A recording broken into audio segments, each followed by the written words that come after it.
Good morning.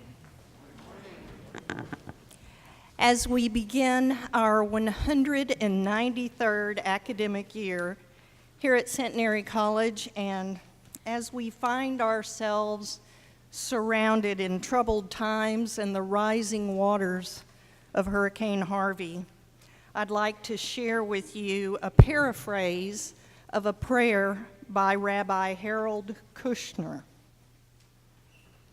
As the rain approaches, let it wash away ancient grudges, the bitter hatreds held and nurtured over generations.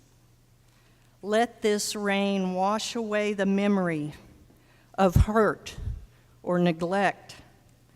Let the sun come out and fill the sky with rainbows. Let the warmth of the sun heal us wherever we are broken. Let it burn away the fog so that we can see each other clearly, so that we can see beyond labels, beyond accents, gender, or color.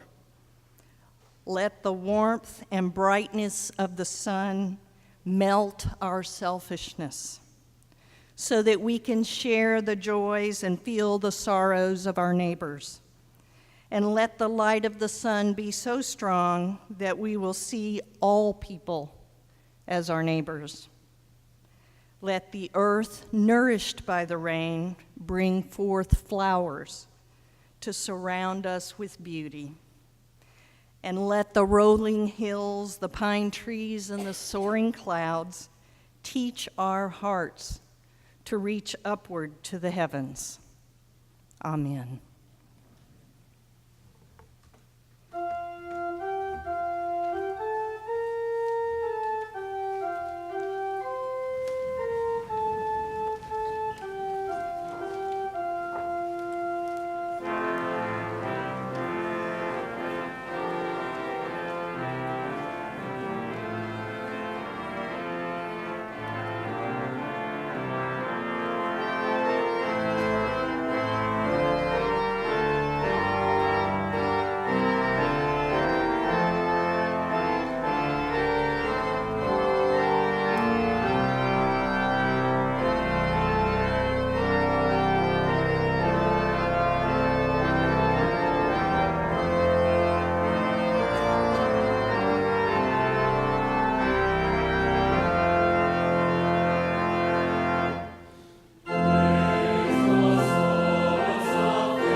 Good morning, Centenary College and honored guests. Good morning especially to this beautiful class of 2021. This day represents a great ritual moment. Every year we come together at this time and in this place to step over an invisible but no less important threshold. We declare ourselves ready to teach and to learn, to deepen our questions, to broaden our world, to live meaningful lives, and to enhance our circles of engagement. This year, we pay special attention to the global challenge of sustainability. While we naturally think of ecological sustainability, especially as our country and many in our community are dealing with the terrible impact of Harvey, we also face the challenge of how to define and how to achieve economic sustainability, social sustainability, civic sustainability in our world. It is our privilege to have a time and a place in which to study and engage beliefs and values and ideas different than our own as we seek these answers for the greater good. But this privilege comes with a responsibility. As members of the Centenary College community, we hold ourselves and each other to the highest standards of academic integrity. Class of 2021, you added your names to the Honor Code book during orientation. The words of the Honor Code will be ingrained in you as you repeat them for every test and every assignment, along with your classmates here today and generations of centenary students before you. It is your solemn pledge to uphold a culture of honesty, and I hope that pledge will extend beyond the classroom and well beyond your years as a centenary student. And now, it is my great privilege to invite Chief Justice of the Honor Court, Rebecca Frazier, forward for the presentation of the Honor Code book.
And now it is my honor to introduce our speaker for the President's Convocation, who is, unsurprisingly, our president. Christopher L. Holloman became the 31st president of Centenary College of Louisiana just over a year ago. You have a brief biography on the inside of your program, so let me just add here that it's often helpful to know the way to a president's heart. Turns out he loves a good, hearty breakfast. So keep that in mind for future programming, students. Please join me in welcoming President Holloman to the podium.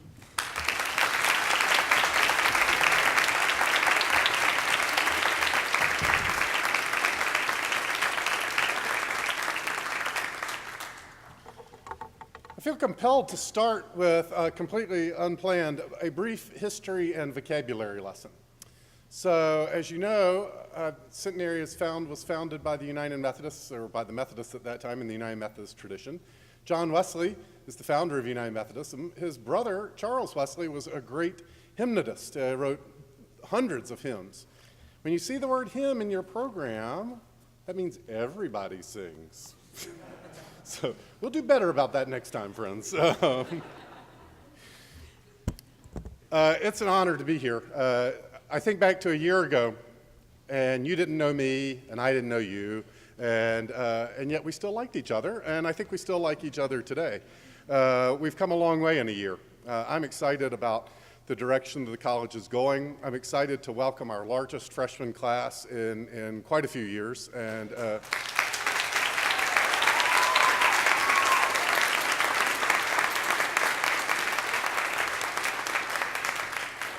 we're excited about the opportunities we have planned for you and the changes we have made and will make. I do want to welcome all of you, new students, returning students, friends and colleagues, faculty and staff, and board members. I especially want to lift up, we have a number of members of the Brown family, after who this chapel is named, including the patriarch, Charles Ellis Brown, who's sitting in the rear. So I'd like us to publicly acknowledge the Brown family and their great support of Centenary College.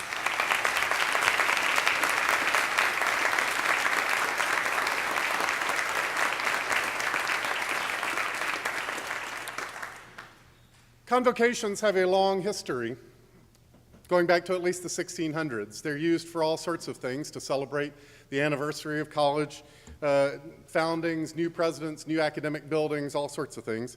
But the most common occasion is exactly what we're doing today, marking the beginning of a new academic year and welcoming you into a community that has learning as its highest value and its prime goal. This is also at Centenary the last, or at least one of the last, official events of orientation. So this event really is largely aimed at our first-year students, and I'll be talking largely to them, but hopefully it will have resonance for many of you. I hope that you have been made to feel welcomed. I hope you're excited, but not too overwhelmed at the year to come and years to come at Centenary. I recognize that much of what I have to say today will not stick with you, or perhaps only vaguely. How many people were here for this event last year? What was the theme? That's okay. If nobody remembers, that means I can use the speech again. So it's all good. Journeying. Thank you, Madam Provost. Thank you, Barb. I know who the sophomores in the choir were, so I was going to call on you, but I chose not to. I'm actually somewhat optimistic that perhaps some of what I have to say will stick with you, because I hope it affirms choices you have made by coming to Centenary. Undoubtedly, many of you have been told in the last few weeks, as you get ready to come to college, that these will be the best 4 years of your life. Anybody hear that? Yeah, a few nods. Today, I would like to tell you that I profoundly hope that that's not true. How disappointing it would be to walk out of the Gold Dome in 4 years or 3 years or 5 years and think, downhill from here. And I'm pretty sure that it won't be the case for you. I'm pretty sure it's actually not the case for most people in the room who have a little bit of distance between themselves and their college years. And actually, I don't really think that's what people mean when they say that. I think there are two or three things going on. The first is, for many people, and I think probably for myself, if I'm honest, they're certainly the most fun 4 years of your life. And the other thing is, as they say, distance lends enchantment. Most of us don't remember or have chosen. Humans are very good at not remembering the bad stuff, and we choose to forget the anxiety we had as college students about what we would do after college, the tension of the social milieu at college, all of those things. And we certainly, if we're being honest, those on this side of the room, if we're being honest with you, we can't fully comprehend the challenges that you face in a world so changed, in a world so dynamic, so global. I hope that over the course of your life you'll find 4 years that bring you maybe not quite as much fun, bring you more responsibility, but bring you deeper and more lasting joy. And we'll come back to that. I do know, however, that this time presents you with a unique opportunity. You're at Centenary in part, at least, I hope, because you at some level understand what we are doing as a liberal arts college. We value the long traditions of the liberal arts, but we also believe that what we teach and the way we teach it in terms of critical thinking and problem solving and communication and all those things that we value and have been valued for so long prepare you to be successful in your work life and in your life generally. But this morning I want to make sure that you know we are also about something more.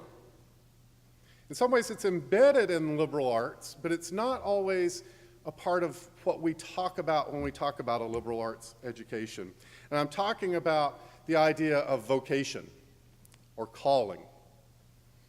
Those two words are essentially the same word. Calling is derived from the Latin vocare, vocation.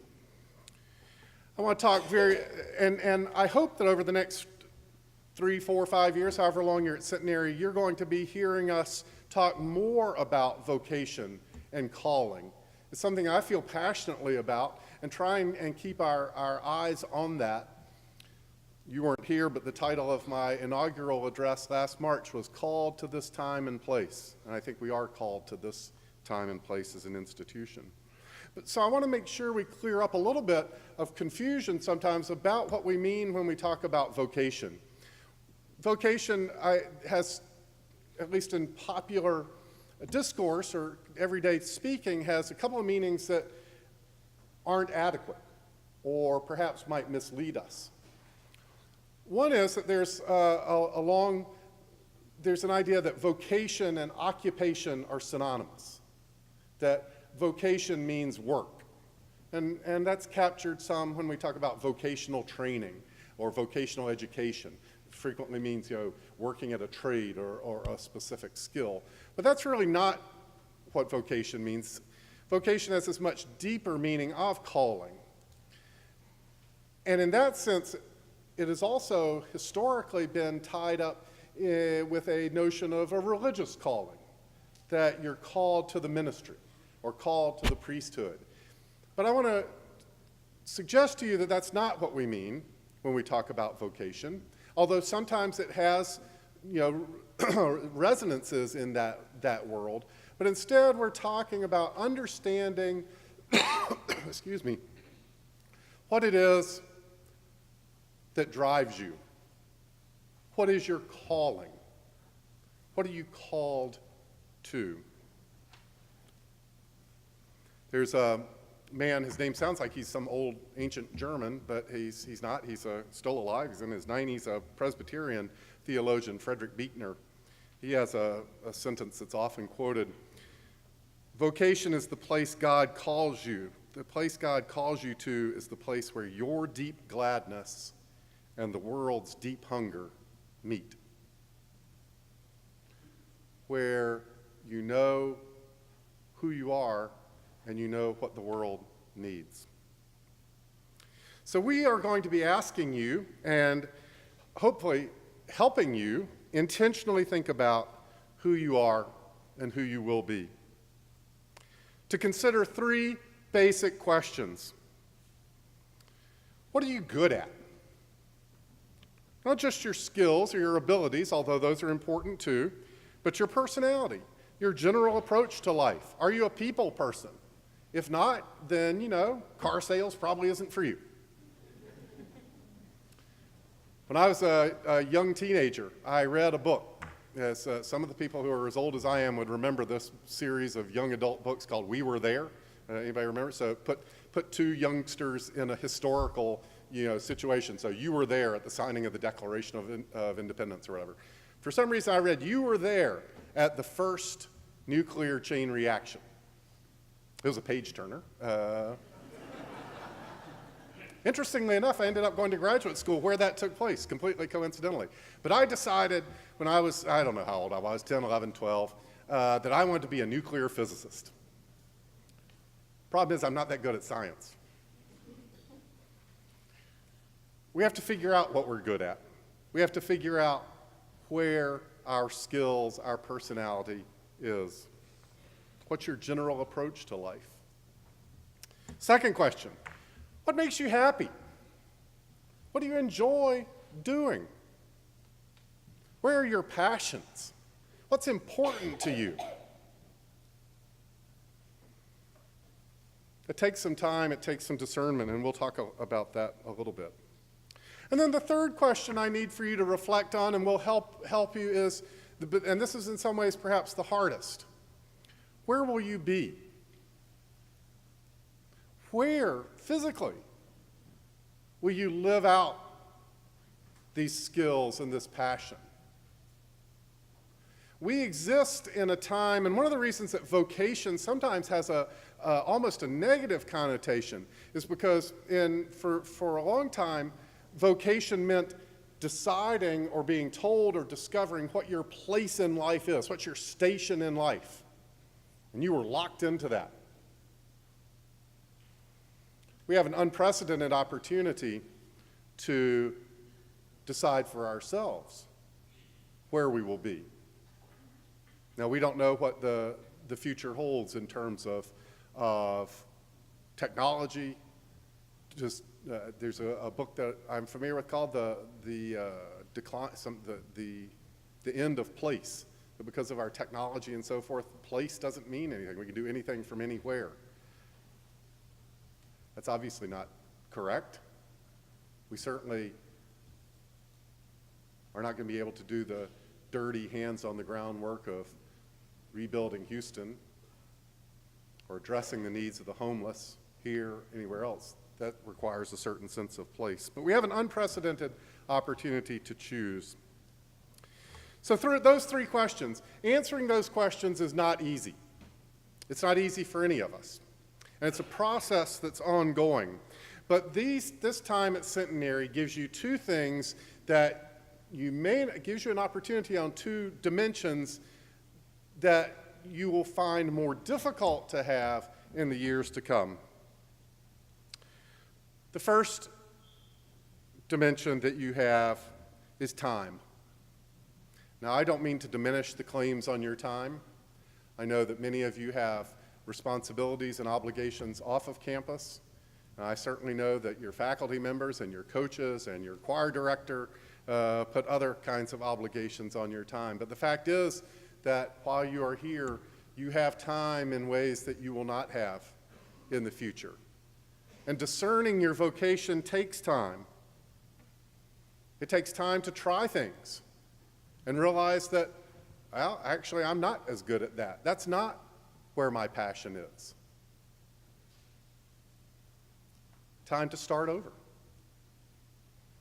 So please take advantage of this time. And the second dimension is space. The words safe space have been hijacked for political purposes in an unfortunate way.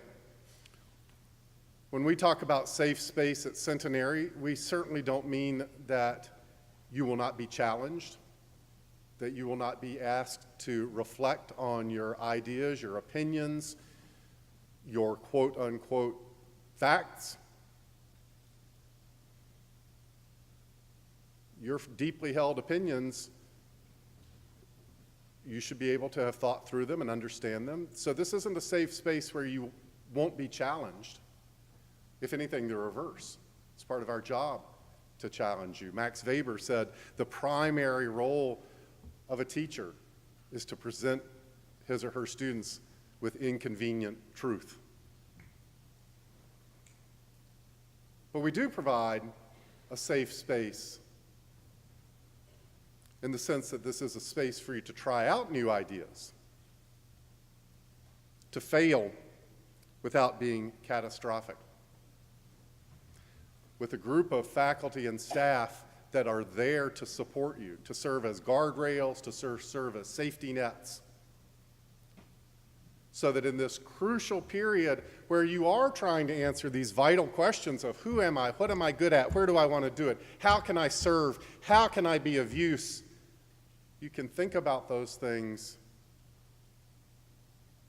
in a safe space. I encourage you to take advantage of it. You will not leave Centenary as a finished product. Over the course of your life, the answers to those questions will change. You may find, for example, that your occupation and your vocation, your work life and your calling are different. Ideally, we all work at jobs we love and that fulfill us. Over the course of time, that may change. I tell you personally, for much of my work life, I thought my vocation was to be a sort of Robin Williams, Dead Poets Society, or if you're really old, Mr. Chips kind of professorial figure. I went through a formal program of discernment with my wife, Connie, and thought about, is a presidency, is that someplace that my skills and my passion fit? And for me, the answer was yes, but only in a particular setting. And I am blessed that I am here because I have a pretty good sense of my skills, my passion, and I know that in terms of place, I can only live those out at a small liberal arts college, preferably in the South. But my father's experience was very different.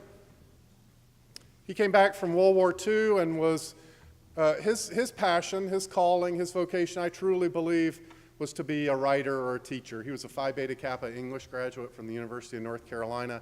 He wrote professional published dispatches from Europe during World War II. When he came back from World War II, he, for a variety of reasons, was compelled in one sense or another to enter the family business and spent his career in the family business. He was good at it, but I don't think it fulfilled him. He lived out his vocation and his call to service in other ways. He taught Sunday school at least once a month until he was well into his 90s. He served his entire career in the National Guard. He was a teacher. He put together, back when this was kind of a thing, back in the 50s and 60s, he put together slideshows and lectures that he would take around to civic organizations. He led trips for senior citizens. So he lived out his vocation separate from his work life. So that's a possibility too. Your answers to these questions will change over time. But in the same way that the liberal arts education that we talk about all the time gives you the tools to be successful in your work life, we also intend to give you the tools to have a life of meaning and purpose, because that's where true fulfillment lies. I've been reading a book, some of you have heard me talk about it several times now. It's made a great impression on me. It's called Flourishing, and it's by a man named Miroslav Volf. He's on the faculty of the Yale Divinity School. And he points out that as humans, we are created both to enjoy things, to have pleasure, but also to have and live lives of meaning. And he says, pleasure without meaning is vapid. Meaning without pleasure is crushing. Meaning and pleasure bring true joy. St. Irenaeus said, the glory of God is the human person fully alive. On behalf of all the faculty and staff, I welcome you once more to this community. We look forward to journeying with you. See, I worked it in again just so you remember. and preparing not just for the world of work, but discovering your talents and passions, revealing your vocation, helping you to make meaning of your experiences, and living lives that matter. Thank you.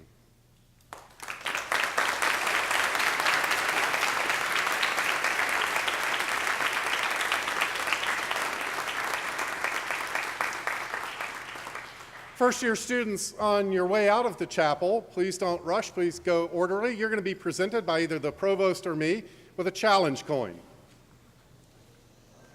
You're not leaving yet. We're far from done. Challenge coins are interesting. They're a relatively, although they have callbacks to perhaps the Roman Empire, they're really a relatively new development. Started in the military and has gradually spread into other things. And you can go on your favorite website and learn about fun things you can choose. So the idea was that in one way or another, the challenge coins are given to members of a particular unit, and at some point you might be challenged to show your coin to prove that you're a member of that unit. And you can read about fun things that happen if you don't have your coin when you're challenged, like buying a round of drinks or so forth and so on. But anyway, you'll be presented with your challenge coin for the class of 2021. Hang on to it. When you meet back in this room to rehearse for commencement, probably 4 years hence,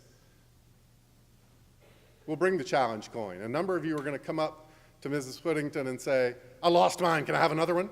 Talk to your upperclassmen. Nobody asks you to carry it around all the time. It's a little heavy, but this is to welcome you, a tangible, an outward and visible sign of your membership into this wonderful centenary community. So make sure to get your challenge coin on the way out. And now I would ask you to rise and let us sing the alma mater.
And now our new chaplain, we're so excited to have her, Lindy Broderick, will offer our benediction.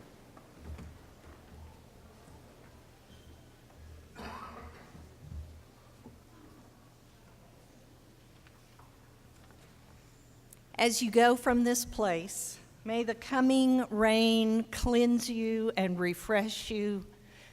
May the sun warm you and strengthen you. Go in peace, with confidence and joy in this new beginning.